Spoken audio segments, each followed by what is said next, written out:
of heart failure called high output heart failure. Basically, it is an uncommon form of heart failure characterized by there is too much cardiac output actually, which indicates a normal heart function.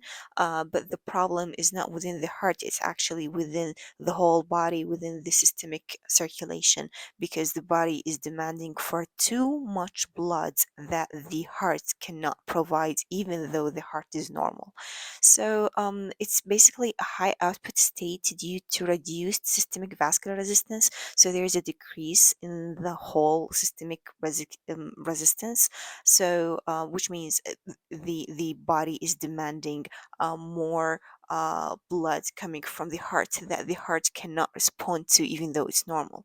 So this decrease in systemic vascular resistance is either from vasodilatation or from arteriovenous shunting. So these are the two main reasons that may lead to the high output heart failure. The causes of such condition include severe obesity and advanced cirrhosis and severe anemia, also hyperthyroidism, and wet beriberi and Paget disease of bone. So these are the etiologies, but for the symptoms, it presents with symptoms and signs of pulmonary and or systemic venous congestion. So it's either one of those, or they both happen at the same time. The symptoms and signs of pulmonary and systemic venous congestion. Now for the shock, it's basically means an inadequate organ perfusion and delivery of nutrients necessary for normal tissue and cellular function. It initially at the start can be reversible but life-threatening if not treated promptly. So it means inadequate organ perfusion and also inadequate delivery of nutrients necessary for normal tissue. So it's failure of the circulation of the whole body circulation to do its own function of delivering oxygen and blood and nutrients to the various tissues of the whole body. So if that does not happen, then we do have a state of shock. And at first, it can be reversible. We can just intervene and do something about it, but it becomes life-threatening if not treated for some period of time. So we have main types of shocks. The first one we're talking about is the hypovolemic shock, and hypovolemic, which means um, l- decrease in the volume of the circulating blood. So basically, there is less of blood or fluid within the body, so it's less than the usual, less than the normal, and it can be caused by hemorrhage or dehydration or burns. So hemorrhage, we're losing blood like an RTA or stab wound, the patient is bleeding too much, or case of dehydration for like a baby or very old age, or just severe case of dehydration, that the patient is losing too much of a fluid. And burns, because burns, the fluid transadates and exudates from the tissues to the outside. So these are some causes of hypovolemic shock. For the mechanism, so it's quite obvious, that's volume depletion. We are losing blood regardless of the way, but we are losing some of the blood fluid of the body's fluid. For the skin, it looks cold and clammy in hypovolemic shock. And for the variables now, the central venous pressure, and that which equals to the right heart, which also equals to the preload, so is going to be decreased. So if we take a look over here, this is the right atrium, this is the left atrium, this is the left ventricle, and this is the right ventricle over here. Okay, so what is basically saying this central venous pressure, and that is the right heart pressure as well, and it's the right heart preload. So this because the right atrium gets its own blood supply from the superior and inferior vena cava. These are the two main arteries over here. So the blood coming through those is considered the central venous pressure, and it equals to the right atrial pressure or the right atrial preload, because this preload is somehow going after a while to the left ventricle, so it's called preload now. So this preload or the CVP is going to be reduced because, again, the whole problem is that there is less blood. So regardless of the place, there is less blood into the superior and inferior vena cava. So there is less blood in the right atrium, and so there is less preload. That's why it just goes down. And then for the pulmonary capillary wedge pressure. This is that left heart preload. So now let's look at the left side. So the pulmonary capillary wedge pressure, it can be measured by measuring the pressure in these two pulmonary veins. They do bring blood from the lungs. This is oxygenated blood coming from the lungs through these vessels, through these pulmonary veins into the left atrium. So their pressure equals the pulmonary capillary wedge pressure, which in turn equals the left atrial preload or pressure itself, because this preload is also going somehow again after a while to the left ventricle. So pulmonary capillary wedge pressure equals the left atrial preload. So in our case, because we, as we said, we already have a reduced amount of blood in the whole body, like all the body is losing blood. So whenever we look, there is less blood circulating. So there's less blood going into the left atrium, and there's less blood coming from the left atrium to the left ventricle. So the pulmonary capillary wedge pressure is, of course, reduced. Okay. For the double R's here, it says that the primary physiologic disorder driving the shock. So basically, there's a combination of the problematic issue and the normal physiological issue that is just increasing the whole problem again. So for the cardiac output, it makes sense to know that the left ventricle, since is getting less blood, so it's pumping less blood as well. So that's why the cardiac output through the aortic valve is also reduced. For the systemic vascular resistance, we know that the systemic vascular resistance is the amount of, let me draw it in blue. So basically it's the pressure that the ventricles need to push against. There's the pressure in here and the pressure in the aorta over here. In of course, for example, in the aorta, it's related to the pressure in the whole systemic circulation. So in this case, because the body senses the reduced cardiac output, so it needs to do something about it, and in this case the body tries to solve the problem of low cardiac output by increasing the systemic vascular resistance. So in order to increase the tension within these vessels of the systemic circulation, so that more blood goes back to the heart and they solve the problem. But unfortunately, this will not solve the problem, because the main thing is that we don't have enough blood anymore. But anyhow, this increase in systemic vascular resistance is a good trial of the body to solve the problem of the low cardiac output. So for the systemic vascular oxygen, and it says mixed venous content, it's decreased, and so it's also reduced because there is less blood going to the tissues, and we don't have enough blood. So basically, we don't have enough blood, then we don't have a lot of the oxygen that was supposed to be delivered by the blood. So makes sense that we don't have enough oxygen in here. So that's for the hypovolemic shock. For the second type, that is the cardiogenic shock.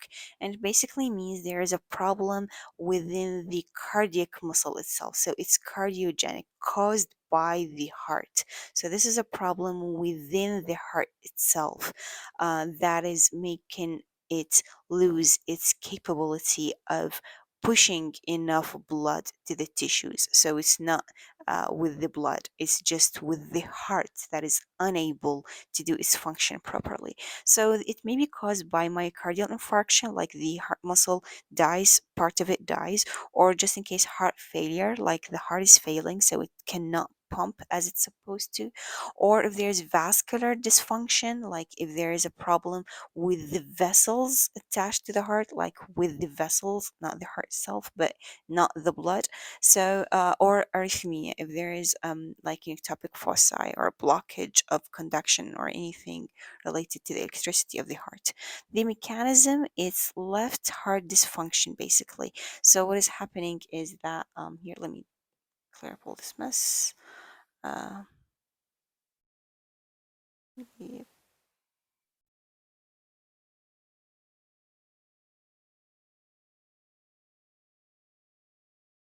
okay, okay, good.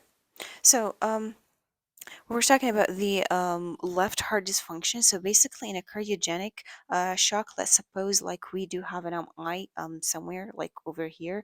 So this may lead to that there is a complete failure of the left ventricular of the left side of the heart. So that is one of the causes. The skin in this case looks cold and clammy, and the CVP, which is the central venous pressure, and as we said, it's the right heart preload. um so this is the right heart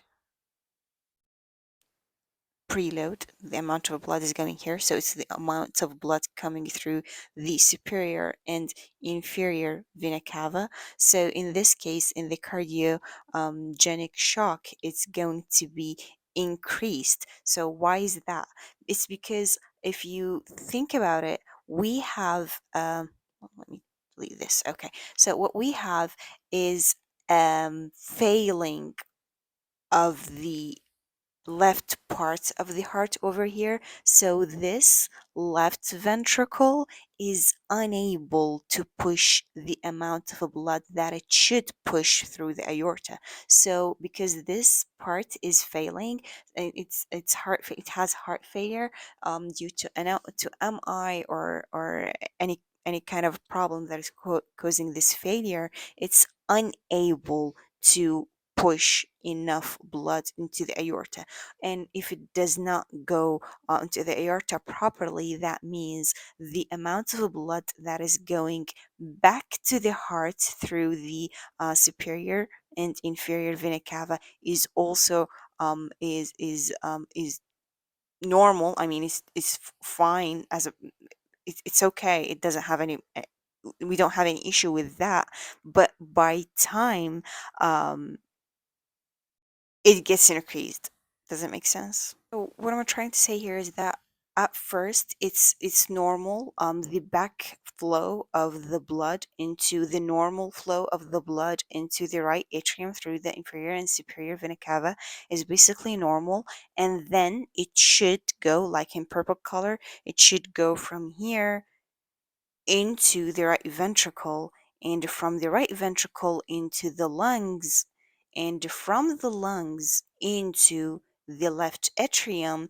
And here starts the problem again, because the left atrium or the left ventricle, anything on the left side, does not work properly. So unfortunately, this blood needs to back up and go back into the lungs, and then from the lungs it just goes back into the right ventricle, and into the right ventricle into the right atrium, and then it goes back into the superior and inferior vena cava. It doesn't necessarily actually flows back, but it just stays too much within the right ventricle or within the right atrium or within the superior vena cava or within the inferior vena cava. So basically, the blood is not flowing peacefully. It just starts packing up in its own places, because when it gets to the left atrium over here, it just cannot flow easily. So if it cannot flow easily, then by time it would back up into these main vessels, and now we have the increased systemic uh, central venous pressure, and that is the right heart preload. Okay, so for the pulmonary capillary wedge pressure, that is the left heart preload. So the pulmonary capillary wedge pressure also increases, and that is the left. Wow, this is too messy. Okay.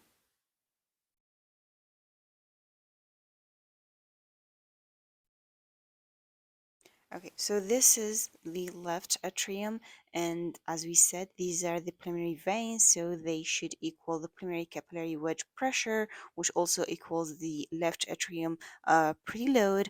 And that now we said that there is a backing up of a blood that should normally flow into the left atrium and from the left atrium to the left ventricle, but because we have a problem with the left ventricle, so this blood just cannot go this way easily. So unfortunately, it needs to back up first in the left atrium and then backs up in the pulmonary veins over here, and then it backs up into the lungs itself. So that would lead to an increase in the pulmonary capillary wedge pressure.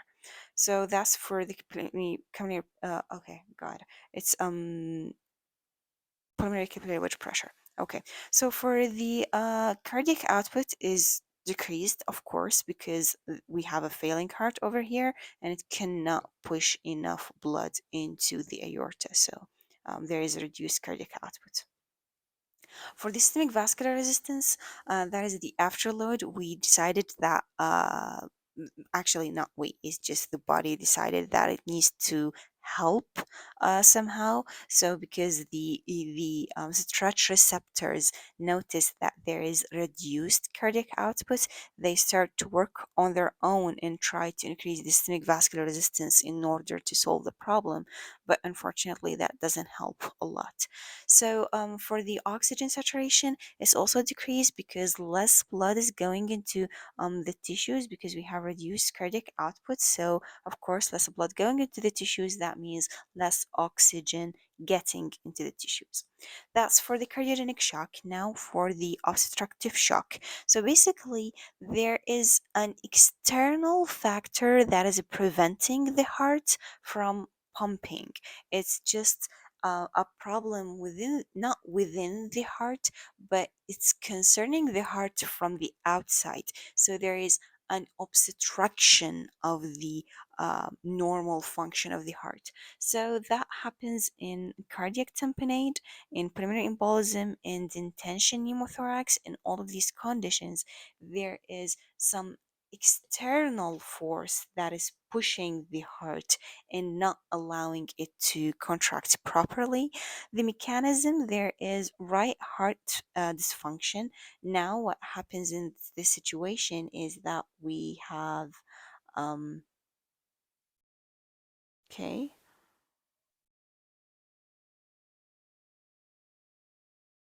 Okay, now we're going to have a problem within the right side of the heart. So this is the place where the dysfunction occurs, in the right side of the heart, because it's obstructive shock. So also the skin looks cold and clammy. For the CVP, that is the central venous pressure, that is the right heart preload. So this is what we're talking about. This is the right heart preload, and it's attached to the superior and inferior vena cava. So in this case, is going to be increased, um, and it makes sense as well, because the right ventricle is has a problem and is failing and cannot contract good enough to pump enough of blood through the pulmonic artery. So the blood unfortunately backs up into the right atrium, and from the right atrium into the inferior and superior vena cava. So now we have increased right atrium preload, and the same thing is considered increased central venous pressure. So that's why it's increased. And in case of primary capillary wedge pressure, that is the left heart side. So this is what we said. The primary capillary wedge pressure equals somehow the left atrial pressure. So in the obstructive shock, it is increased. Okay. So it says here, it's increased in cardiac tamponade as well. So this case, it is increased. And if you think about it, if it's cardiac tamponade, as it says here, or like tension pneumothorax, so basically there is something from the outside that is pushing the heart from all of its sides. So, of course, we will find an increase in the primary capillary wedge pressure. So, for the cardiac output, it's because this is obstructive, or it restricts the heart from its normal function, so it's hard for the left ventricle to push enough blood through the aorta over here, unfortunately, because of this pressure into the left ventricle and the whole thing. So basically it's just unable to open the aortic valve freely and let the blood flow freely. uh, that's why we have a decreased cardiac output. For the systemic vascular resistance, is the same thing. It's the body's trial to solve the problem. And for the s- like O2 saturation, it's also reduced because there is less blood getting perfused to the whole body, so there is less oxygen delivered. For the distributive shock, it has many types, but basically there is a redistribution um, of the circulation, of how much blood is within the vessels and how dilated the vessels are. So it can happen in sepsis and anaphylaxis. Uh, Basically, it happens early in sepsis in patients with septicemia, for example, or in anaphylaxis, and also may happen in CNS injury if someone like gets an RTA and gets a cut in the spinal cord or something. So the mechanism there is systemic vasodilatation. The problem here is not within the heart as much as it is with the vessels. So there is a complete systemic vasodilatation. All the vessels within the body are vasodilated. So it's not related to the heart because they're vasodilated. That means more blood going into the skin, like it reaches the skin because all the vessels are dilated, so the skin is warm and dry as well. So for the sepsis or anaphylaxis, the central venous pressure is also reduced, and it makes sense because this is the central venous pressure, we know, as we said, and it's right atrium preload. It's the pressure in here is reduced because all the vessels are vasodilated. So vasodilated. So basically, um, um, vasodilatation leads to a decrease in the intravascular pressure. So that is a decrease in the central venous pressure. That is a decrease in the right atrial preload. And also for the pulmonary capillary wedge pressure, the same thing goes because there is in all the vessels we said there is systematic vasodilatation. So if it's vasodilatation, then the pressure is going to be increased, whether it's in the pulmonary capillary wedge pressure or in the left atrium preload. For the cardiac output, it's increased because the body now tries, well, the stretch receptors in the atrium, for example, and in the carotids, they sense there's vasodilatation, so they let the heart know, and the heart starts pumping and trying to increase its cardiac output, and the heart can actually increase its cardiac output. So there is a good amount of blood leaving, but the problem is that all the vessels are dilated. So the cardiac output increases. For the systemic vascular resistance, it's reduced majorly, of course, because systemic vascular resistance depends on the pressure within the vessels, and because these vessels are all vasodilated, so there is a reduced systemic vascular resistance. For the oxygen saturation, well, it's increased because we know that there is there's nothing affecting the amount of blood coming out of the cardiac out of the heart and reaching those tissues, so it's fine, there is enough oxygen saturation. So for the CNS injury, for example, in the chest, like chest trauma that is causing spinal cord cut, the central venous pressure, so what is happening here in the CNS injury, we are losing the sympathetic stimulation. So we know that the sympathetic stimulation increases the heart rate, for example, and causes vasoconstriction. So by CNS injury, we are losing that ability to add vasoconstriction through the sympathetic stimulation or increase the heart rate through the sympathetic stimulation. So what is happening here is that there is a reduced central venous pressure because we have lost the capability of the sympathetic nervous system to to let the vessels go through vasoconstriction. So now the vessel has this somehow vasodilatation, and vasodilatation means decreased central venous pressure and decreased, of course, right atrial preload. For the pulmonary capillary wedge pressure, it's also, of course, um, decreased. Same thing, we have lost the sympathetic activity to um, increase the heart rate or causing vasodilatation. So now we don't have that vasoconstriction. So now we don't have that vasoconstriction. So the vessels are somehow vasodilated. That means the pulmonary capillary wedge pressure over here is just vasodilated. So the cardiac output is also reduced because cardiac output equals stroke volume multiplied by heart rate, and in our case we have lost the increase in the heart rate, so now the heart rate is less, which means the stroke volume is the same but the cardiac output is reduced because the heart rate is reduced. So there is reduced cardiac output. And for the systemic vascular resistance, because we have lost the ability to vasoconstrict again, that means there is reduced systemic vascular resistance, while the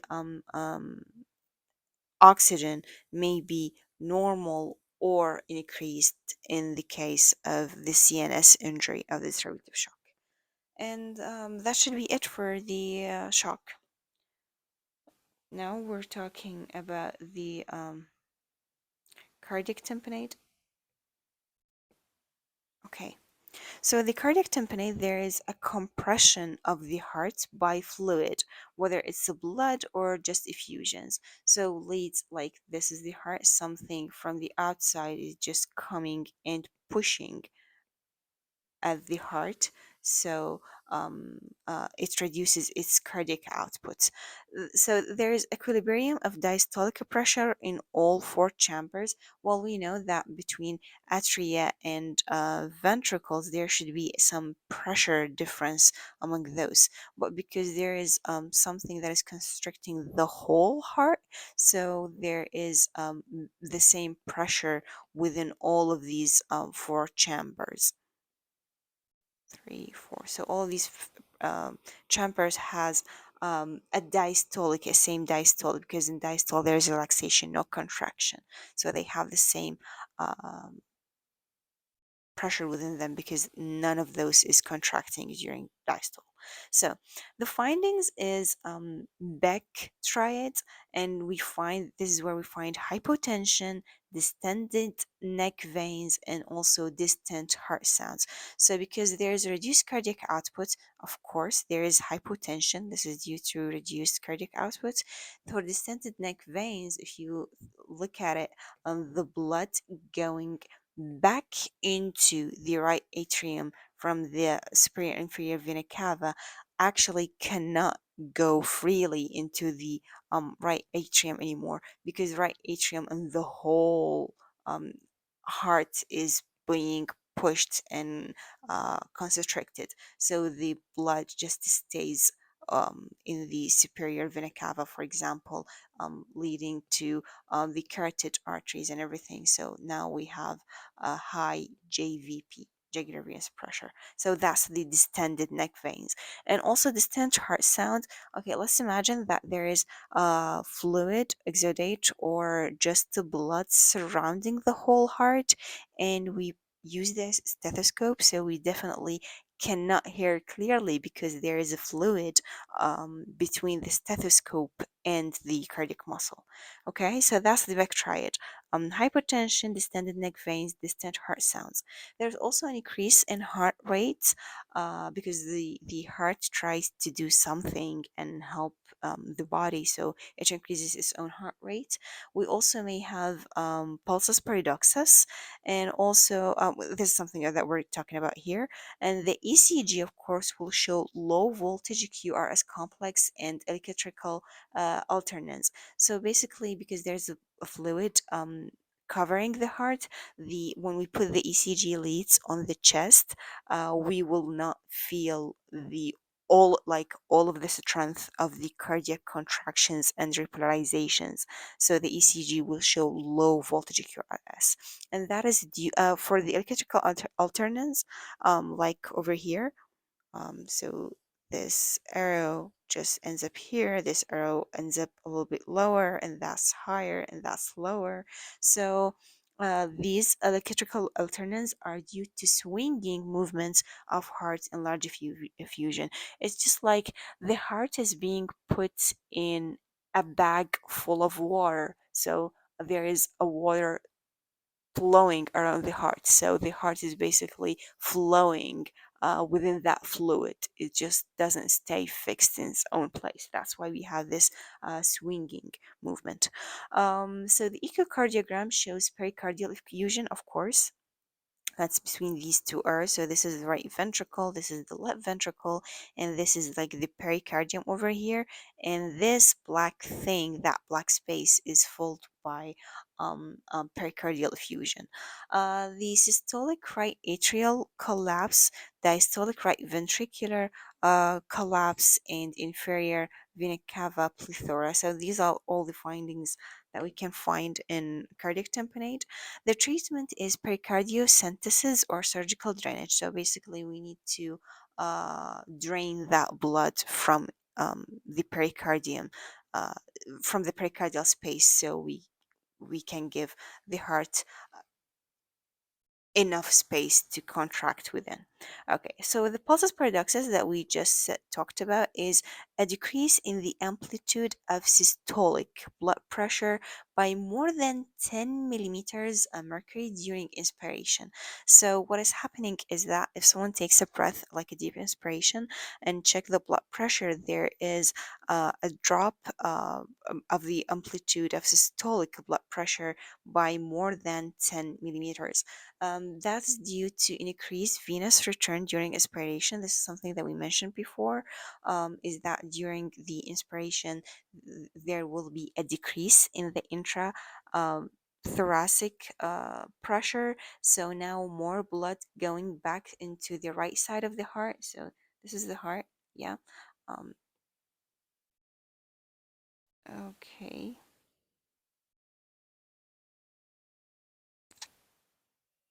It's the right atrium. So now because there is inspiration, there is reduced intrathoracic pressure, so more blood is allowed to go back into the right atrium as venous return. So that increases the right ventricular filling. So now the right ventricle, blood goes into the right atrium, and then from the right atrium to the right ventricle, and now there is a lot of blood in the right ventricle. So there is interventricular septum bow between a left ventricle due to reduced pericardial compliance. So, under normal conditions, this amount of blood in the right ventricle should not affect the interventricular septum because it's a huge septum and it's tough, so it should not be affected by the amount of blood. But because we do have a pericardial effusion, like there is something that is constricting the heart from all over the places. That means this ventricular septum, the blue thing, is not as stable as it was, and it's going to be pushed into this, like this blue thing. The blue septum is going to be pushed into the left ventricle, and if it's pushed, then it will look like this. And if it looks like this, then it's somehow going to obstruct the outflow of the left ventricle into the aorta. So that decreases the left ventricular outflow into the aorta, and that decreases the left ventricular ejection volume. So that is due to the reduction in the pericardial compliance, because there's this blood pushing into the heart, so there is a less compliance in the pericardium. So the interventricular septum gets pushed away into the left ventricle, and now it starts obstructing the left ventricular outflow, leading to reduction in left ventricular ejection volume. So that is the decrease in the systolic blood pressure. This is seen in constrictive pericarditis, in obstructive pulmonary disease like in croup, OSA, asthma, COPD, and cardiac tamponade, uh, and pea goat in order to memorize it. And that should be it.